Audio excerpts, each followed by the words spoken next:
Adding a like button to your WordPress blog allows readers to quickly engage with your content, similar to social media platforms. This boosts interaction and gives you insight into popular posts. Here's how to show a like button in your WordPress blog. Use Jetpack plugin.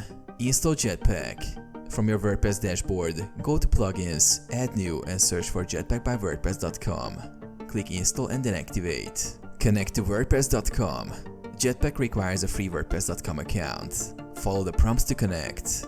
Enable likes. Go to Jetpack, Settings, Sharing. Scroll to likes and toggle on Show Like buttons on your posts. You can also enable likes for comments and pages if needed.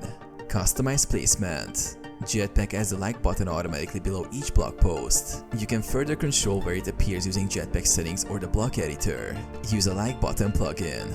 Install a plugin like WPU Like or Like BTN Like button for more advanced customization, styling, and analytics.